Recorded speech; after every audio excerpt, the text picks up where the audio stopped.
Halo teman-teman, balik lagi ke video yang berkaitan dengan analisis karakterisasi senyawa anorganik. Kali ini aku akan membahas salah satu subtopik dari analisis sifat magnet. Nah, di sini kita akan coba mereview atau melihat bagaimana menghitung Cebal dan juga menghitung kerentanan magnet gitu ya. Tapi Cebal itu apa sih sebenarnya? Cebal itu dikenal sebagai koefisien balik, digunakan untuk mengukur kemampuan material dalam menghasilkan medan magnetik.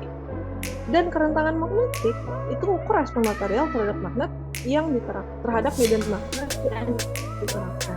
Oke, langsung aja. Di sini aku udah punya file, jadi isinya tuh semacam datanya ya, data Cebalnya. Di sini untuk senyawanya sendiri, senyawa kompleks RH42Fe sama 42NH2O.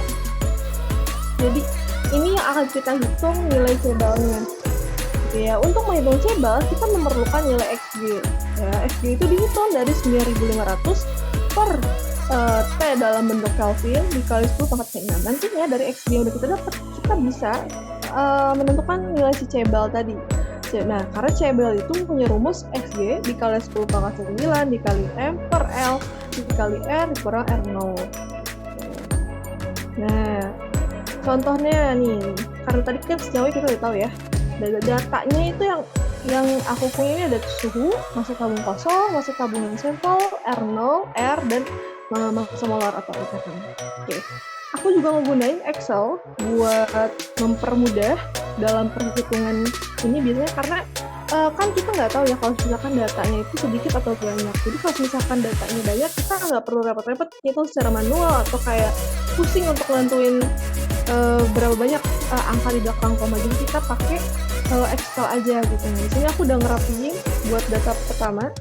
Kita fokus ke yang aku highlight ya. Di sini warna hijau atas gitu ya. Jadi aku masukin suhu dalam bentuk Celsius dulu, baru dalam bentuk Kelvin gitu ya, ditambahin 23,5. Terus aku masukin massa tabung kosongnya, massa tabung yang udah ada sampelnya, baru dapat kan massa sampelnya buat dimasukin ke rumus nanti. Itu hasil dari massa tabung sampel dikurang massa tabung kosong. Terus tinggi sampelnya atau L dalam bentuk cm, terus R0-nya dan R juga. Nah, aku di sini ngasih indikator baru namanya R bintang ya. R bintang ini hasil dari perhitungan R dikurang R0 gitu. Nah, tadi kan rumusnya kita harus ngitung Xg baru bisa ngitung Cebal kan. Nah, Xg ini kan rumusnya 9500 per T dalam bentuk Kelvin gitu ya, dikali 10 pangkat min 6 gitu kan. Kalau udah baru kita masuk ke Cebal. Cebalnya itu hasil dari Xg dikali 10 pangkat 9 dikali massa sampel yang tadi udah dihitung, terus dibagi tinggi sampel atau L nya tadi itu dikali sama R bintang. R bintang itu sekali lagi R dikurang R0. Jadi dia nilai Cebal. Terus biasanya buat dapat ke langkah selanjutnya kan tadi kita udah mention ya kalau misalnya kita pengen hitung kerentanan magnet nih.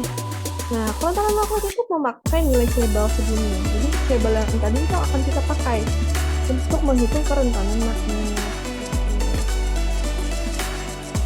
Ya, perhitungan kerentanan magnet hasil eksperimen di sini buat menghitung kerentanan magnet ini cukup panjang ya, rangkaiannya. Jadi kita harus hitung Xg, Xm, Xh, dan terakhir baru bisa hitung kerentanan magnet atau UF.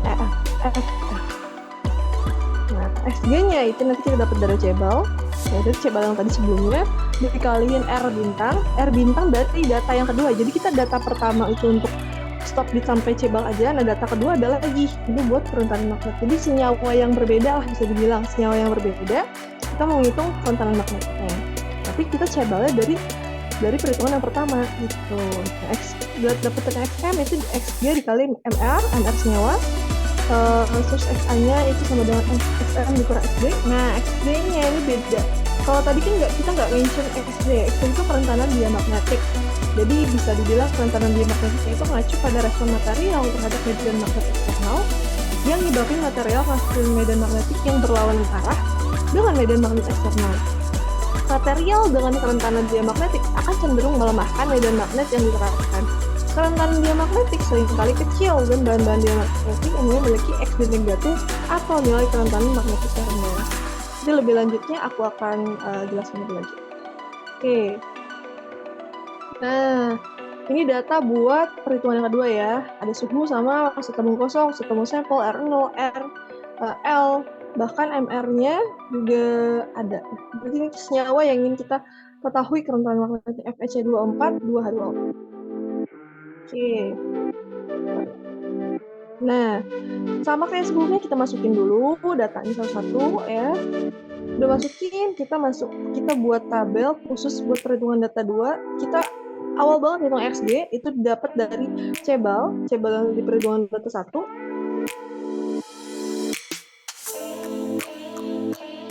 dikali